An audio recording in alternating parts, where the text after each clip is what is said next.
আপনি কি জানেন আপনি নামাজ পড়ার পরেও আপনার নামাজ আল্লাহর দরবারে কবুল হচ্ছে না?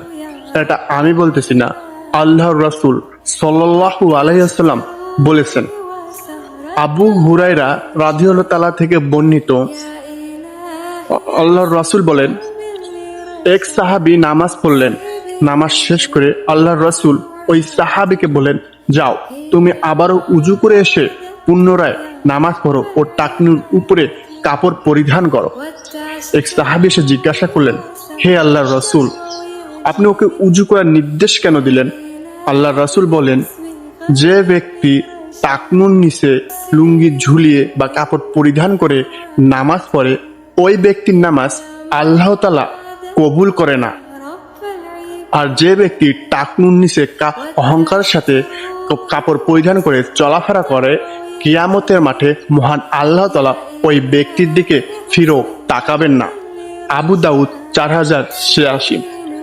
আজকে আমরা দেখতে পারি প্রায় যুবক বা চাচারা টাকনুর নিচে কাপড় পরিধান করে চলাফেরা করে ও অনেকেই টাকনুর নিচে কাপড় পরিধান করে নামাজ পড়ে। ওই 1400 খ্রিস্টাব্দ বছর আগে রাসূলুল্লাহ সাল্লাল্লাহু আলাইহি ওয়াসাল্লাম এই হাদিসটি বর্ণনা করেছেন, যেন আমরা অহংকারের সাথে টাকনুর নিচে কাপড় পরিধান করে যেন চলাফেরা না করি ও টাকনুর নিচে কাপড় পরিধান করে যেন আমরা নামাজ না পড়ি। তাহলে আল্লাহ তাআলা যে টাকনুর নিচে কাপড় পরে চলাফেরা করে, ওর দিকে কিয়ামতের মাঠে ফিরেও তাকাবেন না।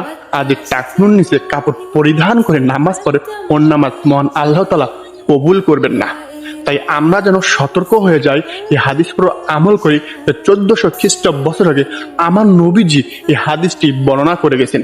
তাই আমরা নিজেকে সংশোধন করে নেব ও অন্যকে এই হাদিসটি বলবো, যারা এই হাদিসের সাথে জড়িত রয়েছে ও যারা এই ভুলটি করে, তাদেরকে আমরা সংশোধন করে দেবো।